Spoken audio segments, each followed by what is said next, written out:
Mr. Presiding Officer, for recognizing this representation to deliver his version of the contra-SONA in representation of the independent opposition.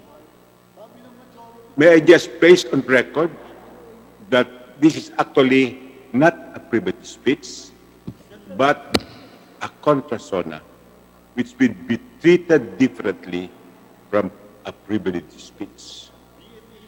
Mr. Speaker, distinguished colleagues, we would like to lend our voice to the commendation of President Rodrigo Duterte in coming to the House of Representatives yesterday, despite the still raging pandemic, to discharge his constitutional duty of delivering the State of the Nation address.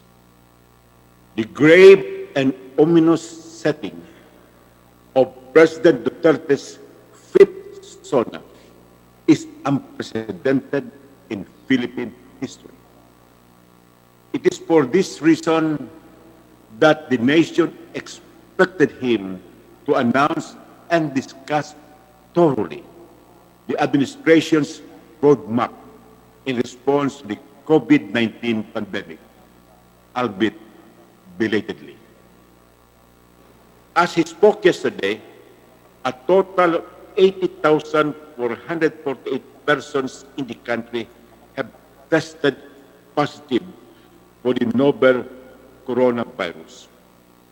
1,932 have died due to the infection, and only 26,110 have so far recovered, leaving 52,406 still infected, hospitalized, in isolation, or in the throes of death. The Philippines has held the dubious distinction of being the ASEAN's laggard in comprehensively and coherently countering the contagion, from mass testing and controlling the speed of the virus, the spread of the virus, to promptly treating those infected and protecting healthcare frontliners. The unbelievable complacency, if not incompetence, of government officials is clearly reflected in our COVID-19 statistics. On July 21, 2020, Reuters reported that the German online statistics portal Statista found that of the 30 countries most affected by the pandemic, the Philippines ranked 24th in terms of testing rate, with only 6 countries worse than us. The Johns Hopkins Coronavirus Resource Center also ranks the country second in the ASEAN region in terms of COVID-19 positive cases and coronavirus-related deaths. Only Indonesia, with a population of 273 million people, more than twice the population of the Philippines, has more cases and deaths than the Philippines. Among almost 190 countries worldwide, we are the 30th nation with the highest number of infections and the 33rd with the greatest number of COVID-19 deaths. One of the most heartbreaking ironies of this pandemic is the record high of 36 doctors, nurses, and other frontline healthcare workers who have perished due to the viral infection. The very people who have unselfishly and courageously cared for those ravaged by this virulent virus. Former Health Secretary and well-respected cardiologist, Dr. Esperanza Cabral, underscores that as early as the first week of April, doctors and other healthcare professionals have emphasized and enumerated four imperatives that the Duterte administration must accomplish to reduce the projected devastating effects of the virus.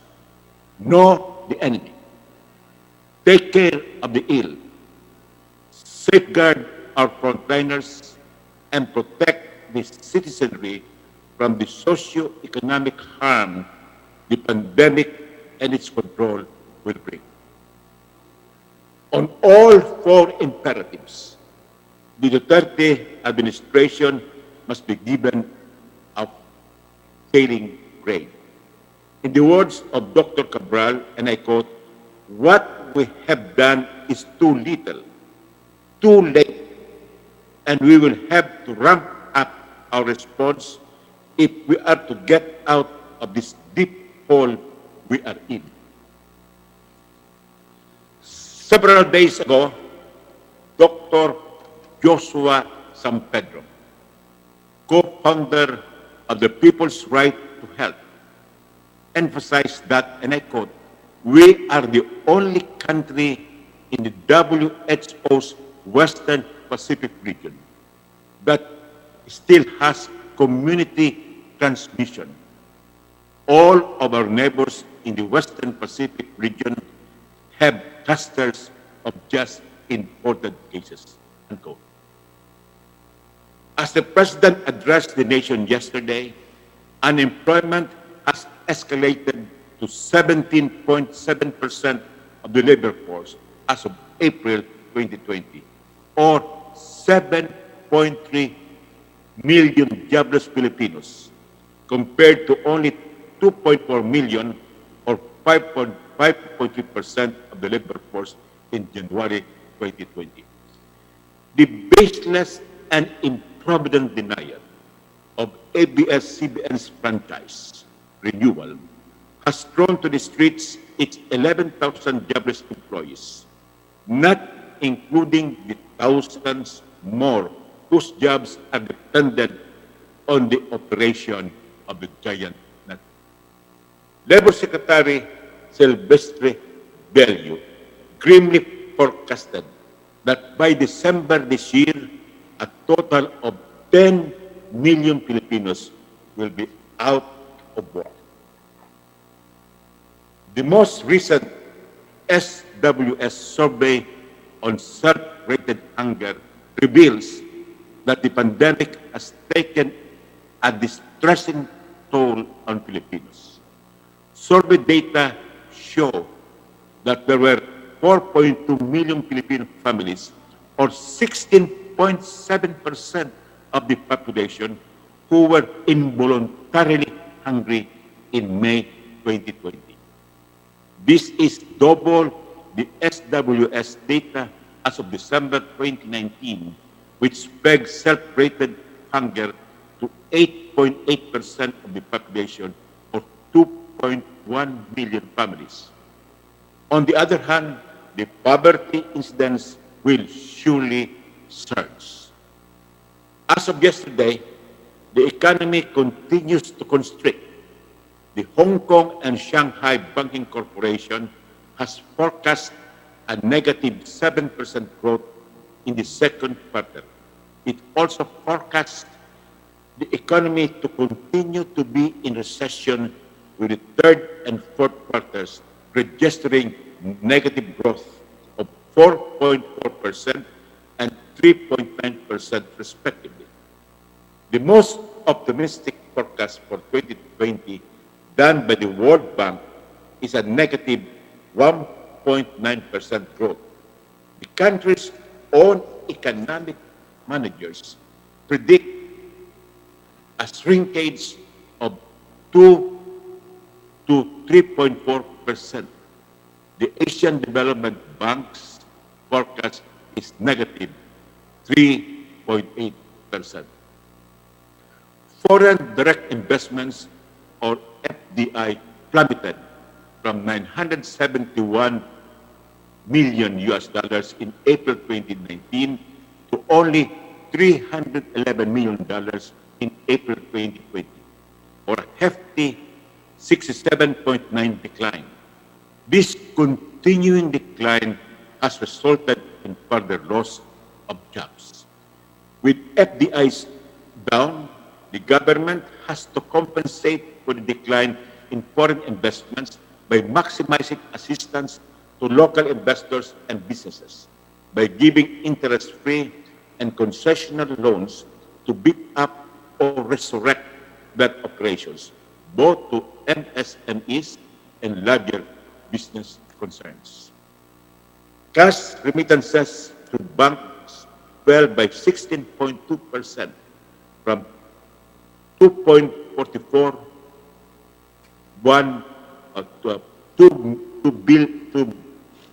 billion 241 million in 2019 to only 2.046 billion in April 2020.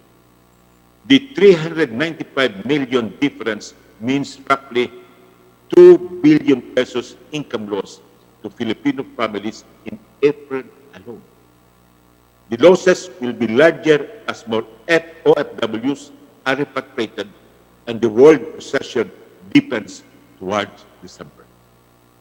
Maintaining a low budget deficit is not sacrosanct as long as the government is willing to spend in order to contain the pandemic, uplift the beleaguered citizens, and redress the financial plight of businesses.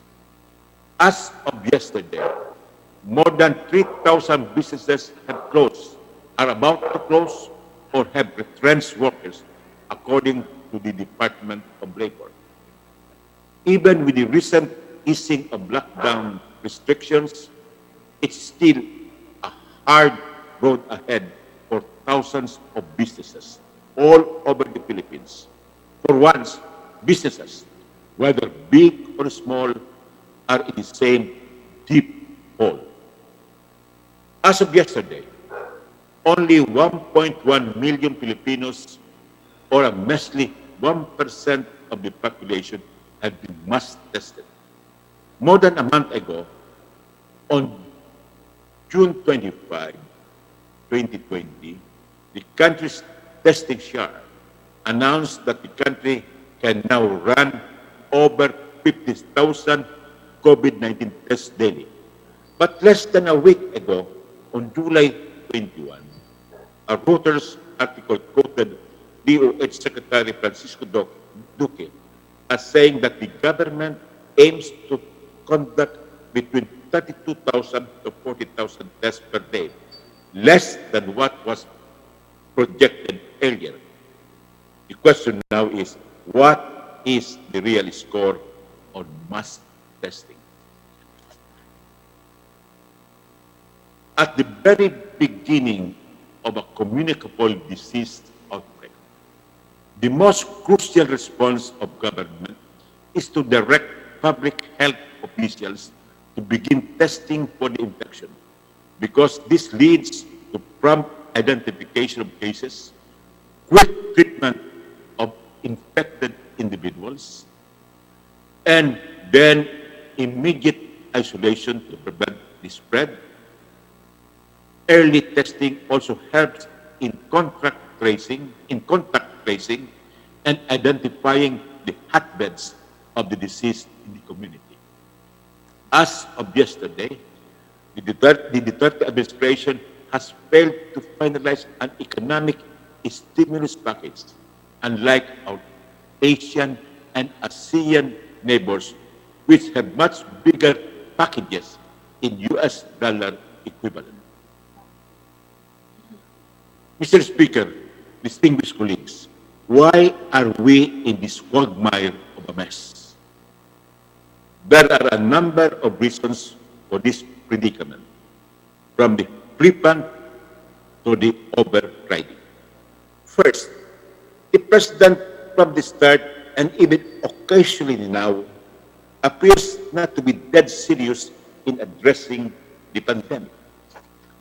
When COVID-19 first entered the country with the arrival on January 21, 2020, of a Chinese couple from Wuhan, who were both infected with the viral disease, President Duterte days later quit that he wanted to slap the invisible virus by intoning that idyoto na corona na ito. Hinahanap ko, gusto kong sampalin ang gago. Unquote. What should have been done immediately, even before the arrival of the infected Chinese couple, was to ban the entry of Chinese nationals to the Philippines. But the president's renowned affection for China prevailed. And what he did on January 31, or 10 full days after the infected Chinese couple arrived in the country, was to ban not all flights from China and Hong Kong, but only flights coming from Hubei province, whose capital is Wuhan.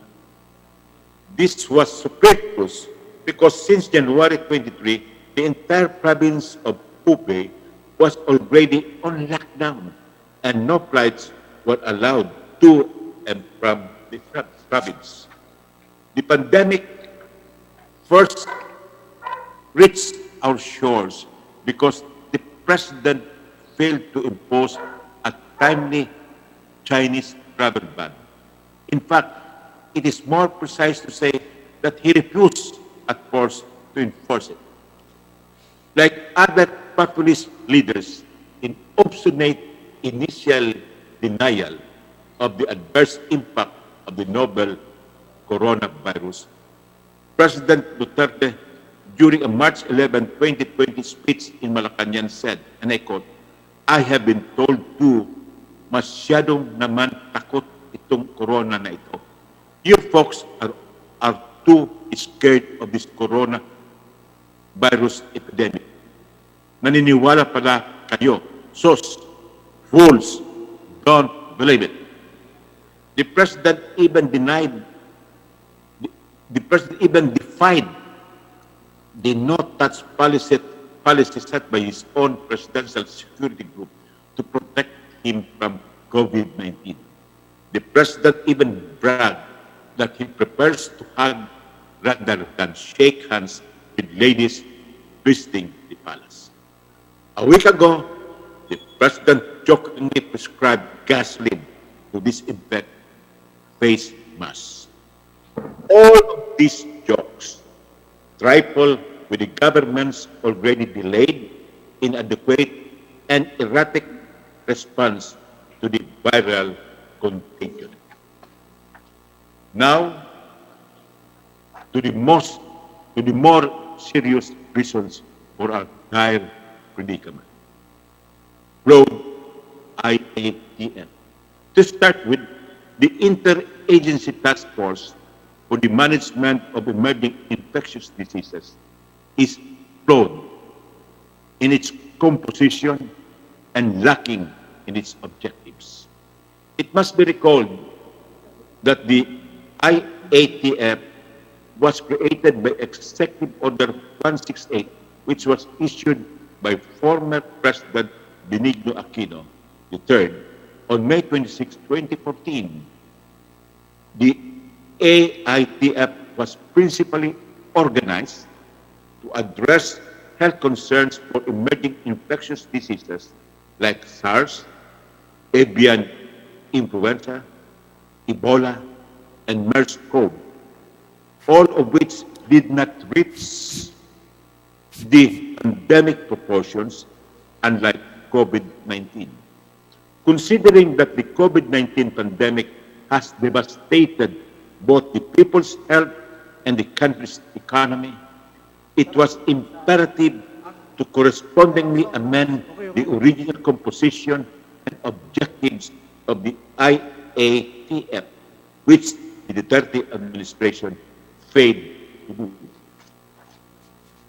present composition of the IATF lacks the inclusion of medical experts and seasoned economists.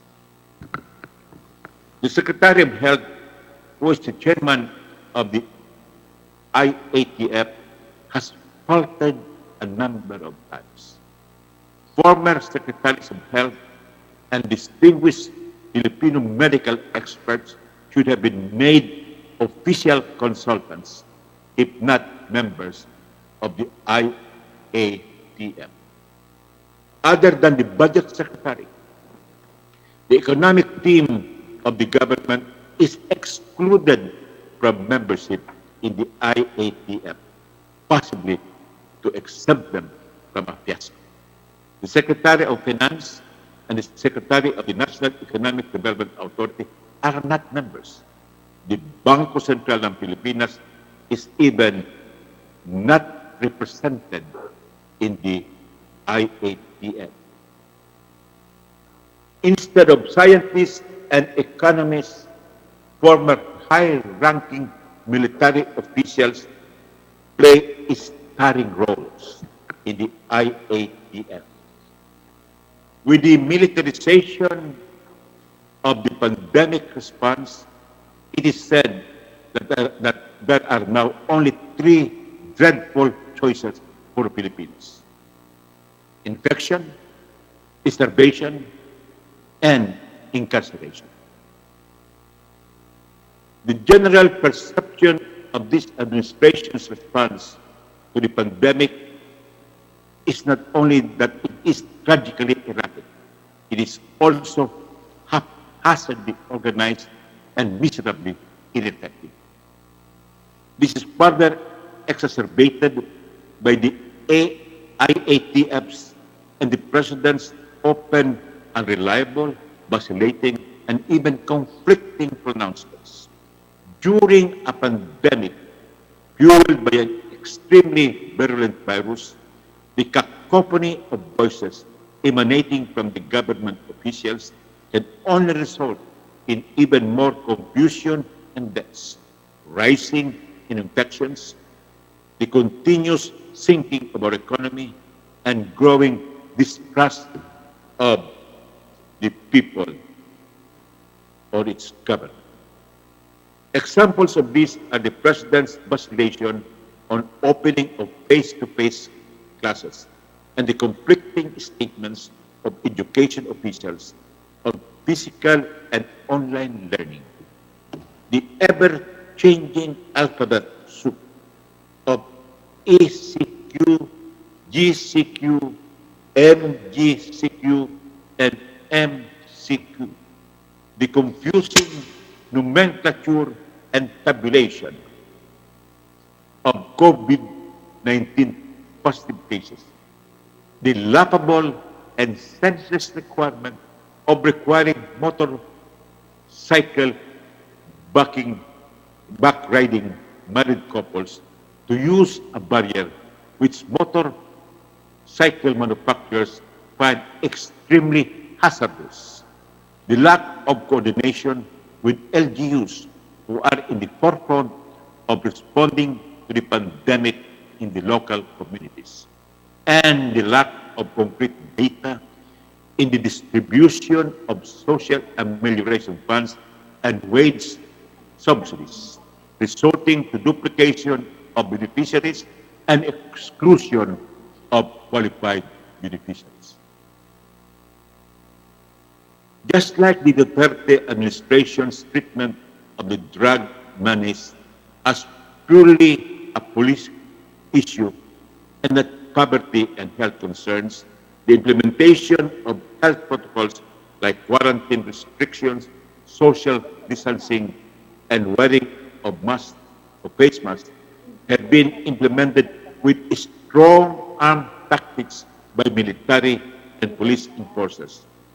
They are oblivious that the role as they are oblivious of the role as duty bearers and the people as rights holders. And while ordinary people are beaten and forced to debase themselves for violations like not wearing a mask and violating curfew hours. Public authorities who have violated quarantine protocols seem to be untouchable.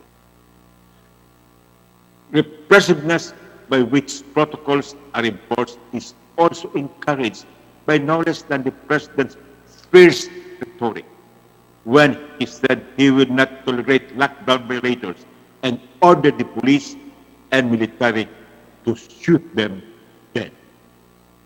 Recently, in another decision further militarizing the government's pandemic response, the IATF resolved to use the police to contact tracing of suspected COVID-19 cases, as if those afflicted with the virus are criminals, and contact tracing is akin to a police investigation. It is lamentable that this administration, instead of focusing on the pandemic, is squandered time, energy, and indeed money on other things like the long drawn-out hearings on ABS-CBN's bid for a franchise renewal, which was subsequently denied arbitrarily, and the passage of the anti-terror law, which is now being challenged for its unconstitutionality, vagueness, and assault on civil liberties by a record 20 petitions filed before the Supreme Court, including the one interposed by this representation.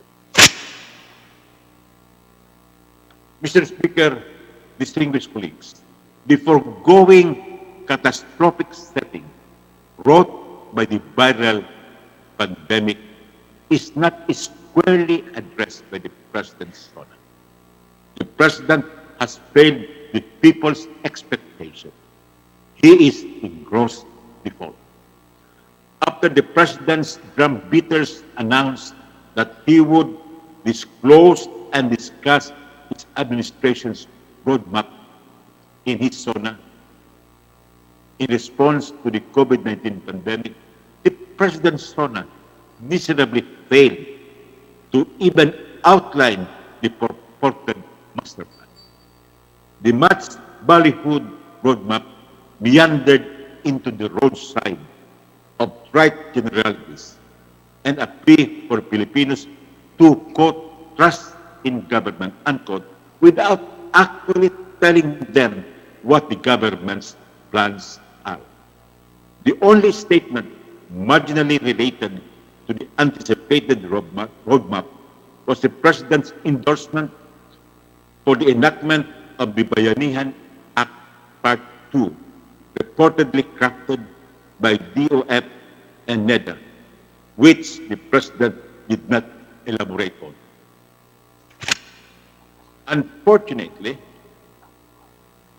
the Bayanihan Act Part 2 is only 140 billion, as proposed in the Senate version upon the reported insistence of Finance Secretary Carlos Dominguez. The House version has appropriated 162 billion in deference to the insignificant budgetary allocation proposed by the Department of Finance. However, whether it be the Senate or House version, the stimulus package under the Bayanihan Act Part 2 is tragically minuscule. It cannot possibly address the health emergency, which is still raging, the social amelioration of affected families, wage subsidies to displaced workers, and financial relief and credit accommodation to distressed businesses.